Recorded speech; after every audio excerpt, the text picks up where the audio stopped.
My icebreakers aren't jokes. I don't have any funny movie clips or anything, but I have some scriptures. I gotta change that one too. And anyways, my point of this is if you do these investigations a lot, they're very disturbing, some of the things you hear. So you're gonna have to find peace somewhere. For me, it's prayer, scriptures, and courses. So whatever it takes for you guys to have an out to do some of those things. How many are actively investigating child abuse, sexual assault in these cases right now? A lot of you guys. So this is just your update and everything like that. So what I talk about in here is a protocol for interviewing victims. That's the main focus of my class because it's difficult to interview children. So hopefully I can give you some tips in 8 phases that will help you to just do the best interviews you can.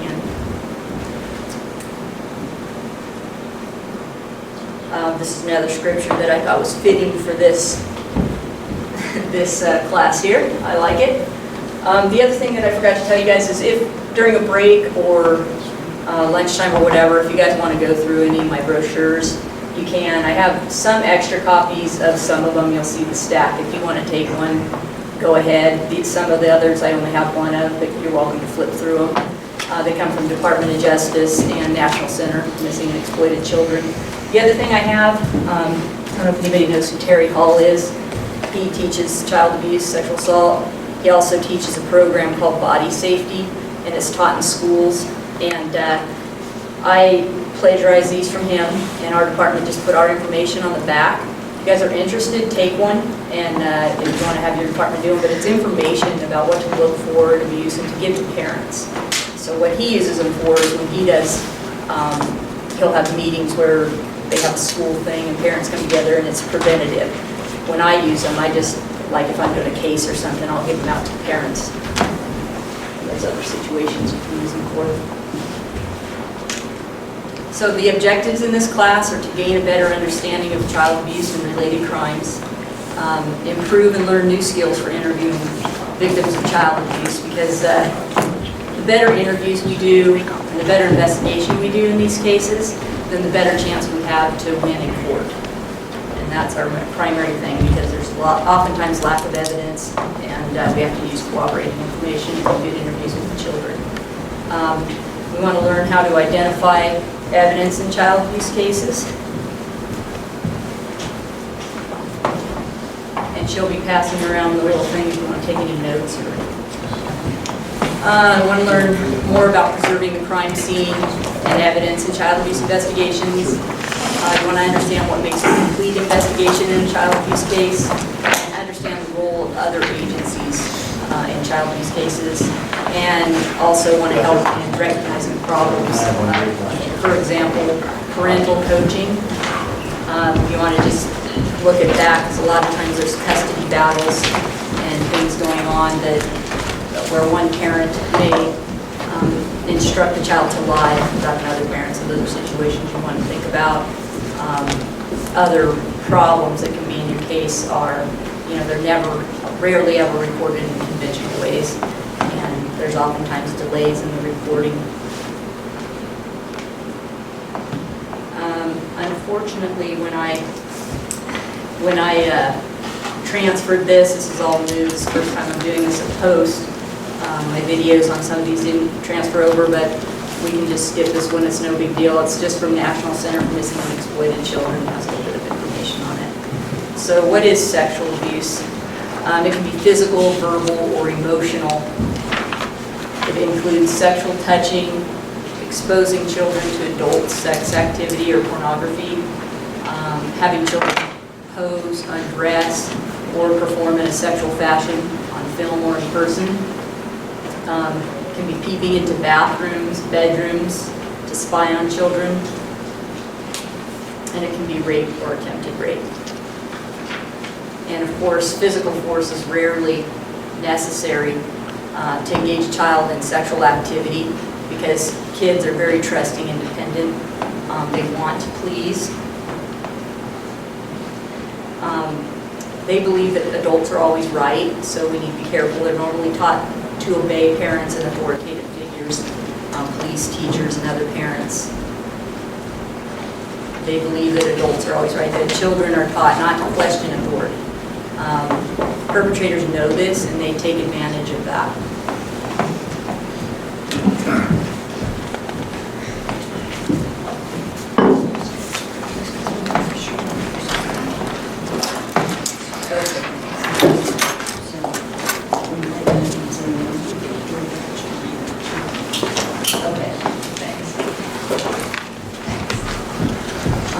Some signs of abuse can be physical complaints, fear or dislike of certain people or places, sleep disturbances, headaches, school problems. These children can become withdrawn. They might excessively bathe or have very poor hygiene. And remember that these signs don't always mean that a child's being abused, but they can be they're pieces of evidence or cooperation when you're doing your case.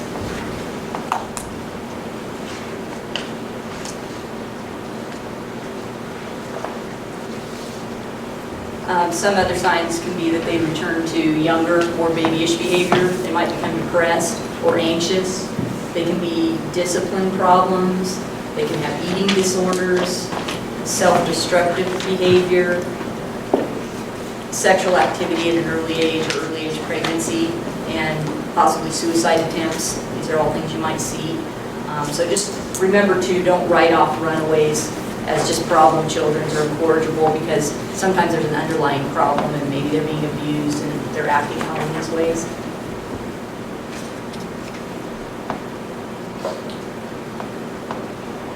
So frequently abused children are going to have more specific symptoms. They might copy adult sexual behavior. They might have persistent sexual play with other children, themselves, toys, or pets. Oftentimes this is how a case gets reported, is they're acting out on pets or children or whatever else, and so then the parents report and then it all gets disclosed.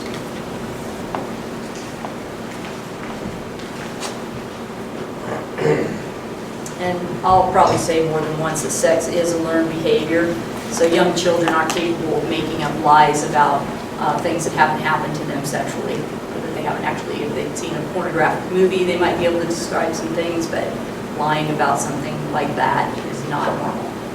And it usually doesn't happen, and most experts agree with that. They might display sexual knowledge beyond what's normal for their age.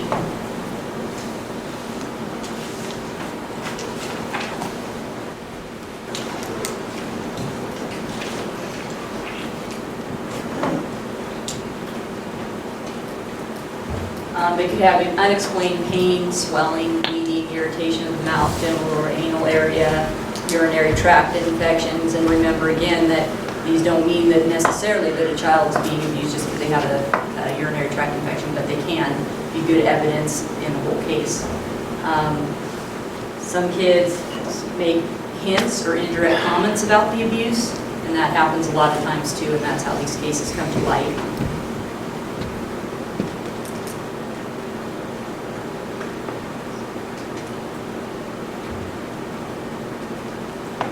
So listening to children, if a child trusts you enough to tell you about what happened sexually to them, you're in an important position to help, or physically too, not just sexually. I did a lot of sexual abuse, so a lot of this pertains to that, but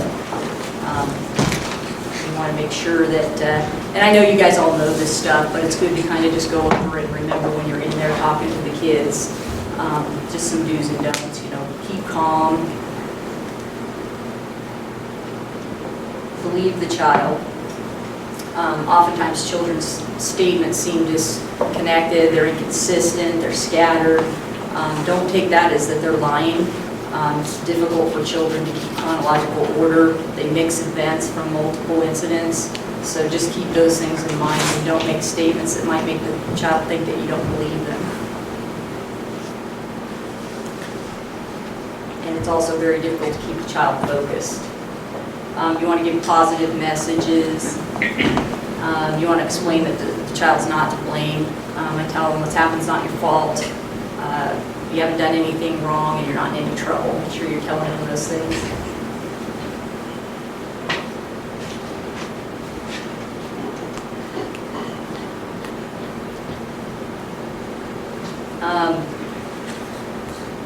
we want to respect the child's privacy and don't discuss the case in front of other people.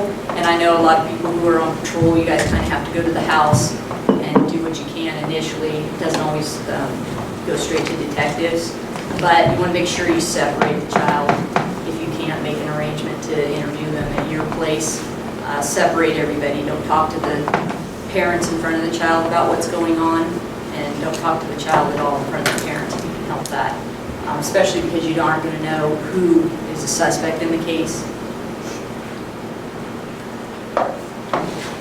And then arrange a medical exam if necessary. I'm sure you guys all know CARES is for under the age of 13, SART is for 13 and over. If there's been any penetration, you just leave it's case by case. If you have a penetration or some indication there's been penetration or of any kind, and set up that exam. It's better to be safe than sorry. Some of the don'ts: don't panic or overreact. Don't pressure the child to talk. Don't interrogate the offender in front of the victim. And don't blame the child again, so don't make statements that make it sound like you're blaming the child. If you're at the home, it's better if you can set up an interview later in a neutral location, which would be your office, or even sometimes school is better than at the home, because you don't know what's happened. If it's happened, some of these incidents in the home, then that's going to be a problem for the child to disclose.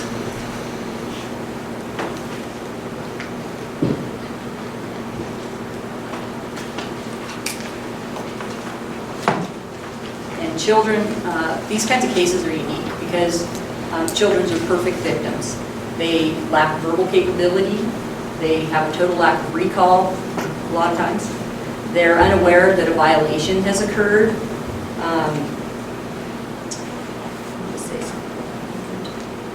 Children that have been abused since the time they were very young, by the time they can walk and talk, they don't know there's a violation. They think this is normal. It's been happening to them. So just keep that in mind too.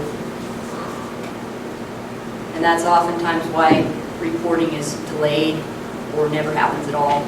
And I think the last statistics that I knew, and there's different studies, but it was 1 in 4 girls have been molested by the time they're the age of 18, and 1 in 7 boys.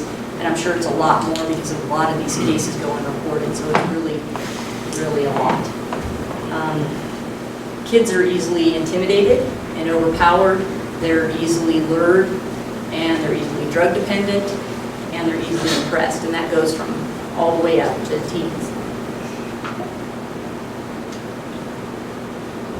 Some other reasons that these are unique cases: oftentimes the offender is biologically related to the victim. Other times just the victim lives with the offender, or the offender has legal access to the victim in some way.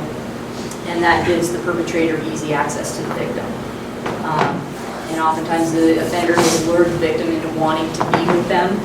They give them gifts, they love them, and that makes it very difficult for us to get any disclosure from the kids. And the vast majority, as I said, go unreported, or they're not immediately reported, or they're reported unconventionally. So, like I mentioned, I had a case that comes to mind. For an example of that is I had a child victim that told a friend, and this happens all the time, and then the friend told the mother, and then the mother tells someone else, and eventually somebody calls CPS, and that's how it gets reported. It's rarely just it happens and then it's reported to law enforcement.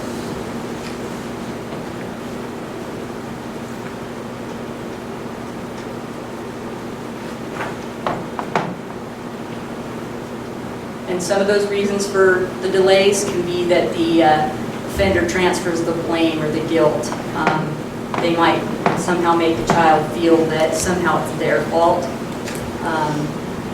Peer pressure can be another reason that they don't tell, they're embarrassed. Parental pressure, there's a lot of that, I'm sure you guys see it. Mom relies on the boyfriend or whoever for support, and she takes his side over the child. I'm surprised at how many times I see that. Jurisdictional problems. Oftentimes You need to make sure, I think Fallon has this trouble, and so does Urington, and it's not trouble, but remember there's a PD and an SO, or if there's multiple agencies, make sure you get the right jurisdiction investigating the case. And sometimes the incidents occur in both jurisdictions, but you want to make sure it's properly done, so when it comes to prosecution, then there's no worries with the jurisdiction.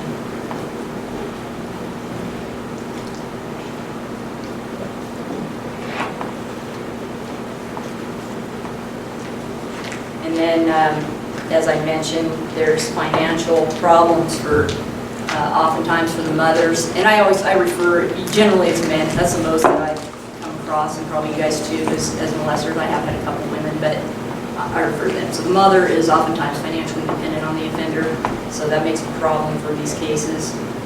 Sometimes kids have delinquent backgrounds. And again, don't forget to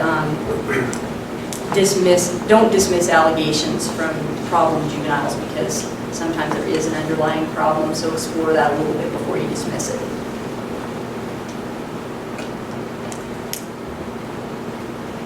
Oftentimes in these cases, the families are transient and they move back and forth in the county, the city, or state to state, and all over the place. So that's another reason for delays, because the kids, they're moving around, they're meeting new people, and they're not going to tell. And oftentimes there's no support from family.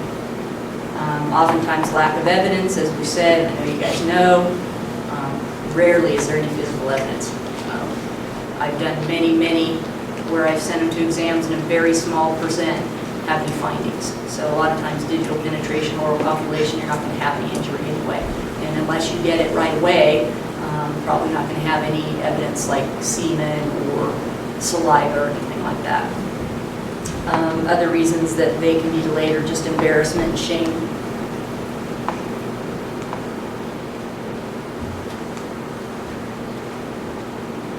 Sometimes kids become psychologically paralyzed. They might internalize or externalize. Many times they develop this in these abuse cases.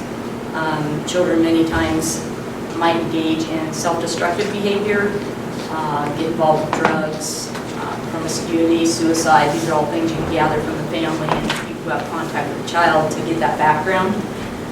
Or they might externalize. They might run away.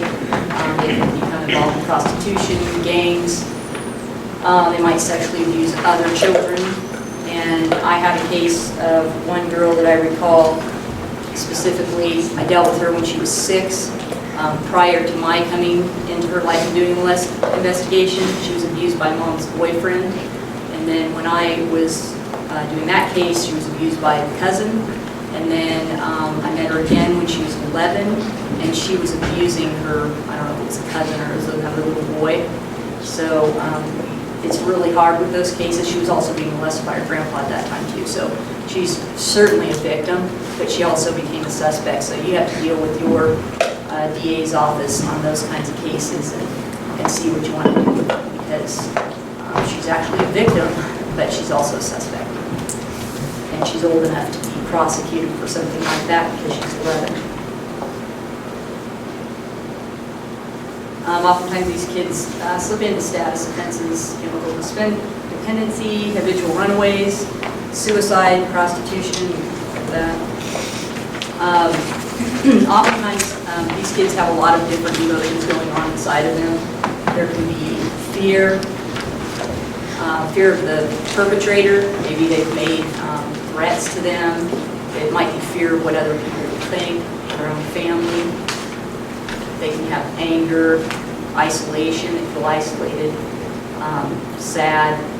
They might feel it's their fault and have guilt and shame. Confusion because they might love the perpetrator, but they don't want to be abused, so they're unsure of what those motivations are from the perpetrator. So the purpose of our investigations is to establish corpus delicti, the elements of the crime. When you get a case, just make sure you know if it's child abuse, lewdness, open and gross lewdness, or lewdness with a minor, or whatever it is. Look in the NRS. Make sure that you're investigating your case and covering all those elements in each crime. If you want to establish the criminal agency, And you want to collect facts proving or disproving guilt. So try to go in with an open mind, and I know it's hard, but you know, you have to, sometimes there's either not enough evidence or there are times when the case didn't actually happen.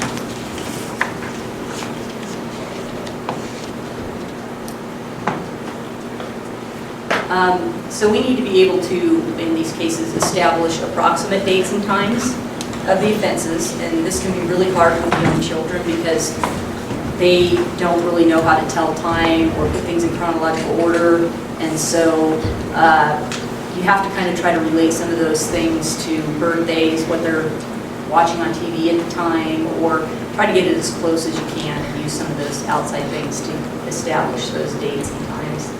You want to know where it occurred. Again, appropriate jurisdiction. You want to identify your victim, and there might be more than one victim. You want to know the age of the victim versus the age of the offender. You want to know what the statute of limitations is in each of your cases. So for sexual assault, generally it's 4 years after the discovery of the offense, I think, the offense. Lewdness is 3 years, I believe. And there are some, I put 3 years on there. Lewdness is 3, I think sexual assault's 4. They can also only, they have to be filed before the age of 21. And in some cases, it can be filed up to the age of 28. Obviously, those are going to be very difficult because they, you know, the evidence is gone.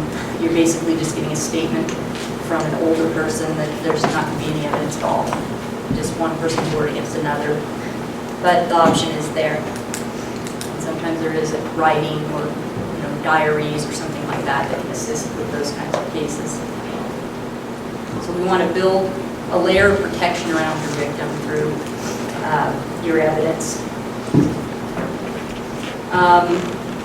Just remember, you can collect semen, possibly look for videotapes. A lot of times, offenders, they'll tape or take photos, and so if too much time has gone by, a lot of times when they know it's happening, then they either hide it or get rid of it. But a lot of experts say they rarely get rid of it, so it's hidden somewhere. So if you can get that information from the child, then get your search warrants and try to get that evidence. Don't forget about transfer evidence, hair and fibers, biologicals.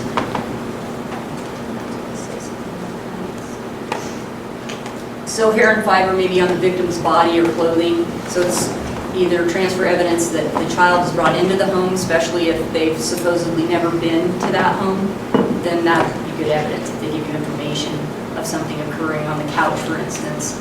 You know, you might want to take a search warrant, collect that stuff, and it's excellent for your case. Or if they've brought hair and fibers from the home that they've supposedly not been in. Oftentimes, it's someone they know and they have been, but that's something to think about if you get that information. And then photographs, if possible and everything is still intact, take pictures of where these incidents occurred.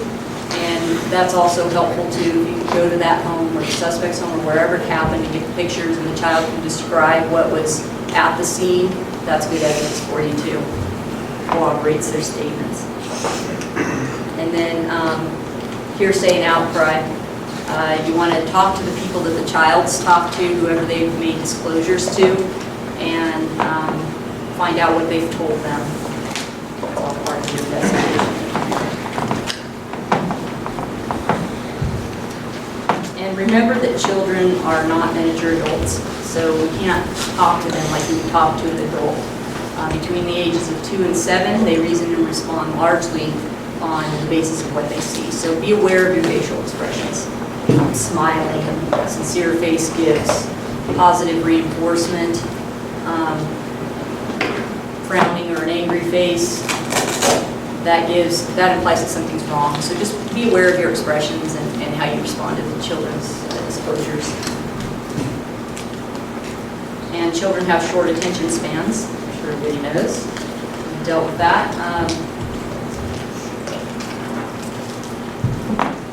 And it's hard to keep them interested for any extended period. So when you're doing these interviews with the kids, they shouldn't really last for longer than an hour. If you don't get all the information, then maybe set up another interview. It's better until you can go a little over, but just kind of have to gauge it. The kids won't be able to stay in there that long. And kids have to absorb short, simple questions, asked one at a time, and they need an appropriate amount of time to respond to you. So try not to ask 2 questions together. I do that all the time. I have to stop myself and just ask one thing at a time and let them answer. And make sure it's simple and in the language that they understand. And children want to please adults and authority figures. Sometimes they'll answer questions that they don't really understand. You want to make sure they understand. You need to make sure the child knows that they should ask for clarification of any confusing questions. So I might tell them on the outset, part of my job is to ask a lot of questions, and it's really important that if you don't understand a question that I ask, that you don't just tell me yes because you think you should know. If you don't know, tell me you don't know. Those are just some of the things you can use, and those are to negate defense arguments in court. And that ensures that your child is understanding what you're saying. As far as time and space concepts, generally kids can't tell time until the age of 7. Even at the age of 7, it's difficult. So you got to, again, like I talked about, try to relate it to birthdays, school activities, whatever you can think of, to try to relate those incidents, whatever time of year it is, maybe a holiday or something like that. With kids, you just can't simply ask, what time did this happen or what day, because they're not going to know. Relate incidents, sorry, I just said that. Relating familiar incidents might help the child remember more details also. And again, as I mentioned earlier, chronological order of events is difficult for children to remember.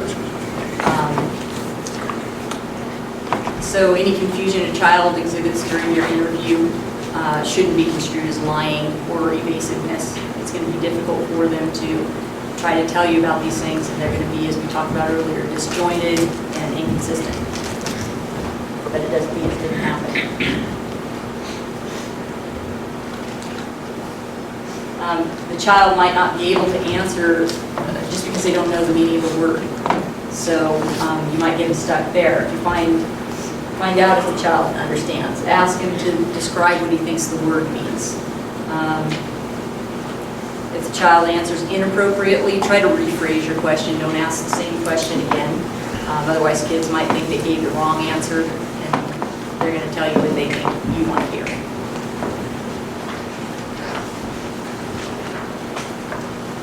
Also, kids confuse pronouns. They intermix he and she. So make sure when you're talking to the kids about people involved in this, that you're using names and not pronouns.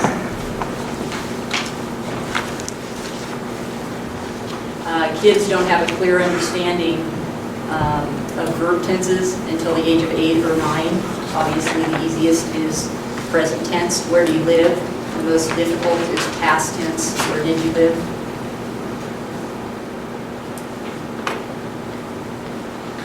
Does anybody have any questions?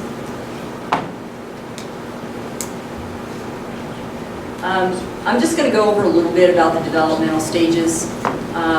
These are just a guideline to understand some of what kids are going through at this certain ages developmentally. They reach these stages at individual times, and that can vary widely in their ages. But knowing these stages can assist you with your interviews.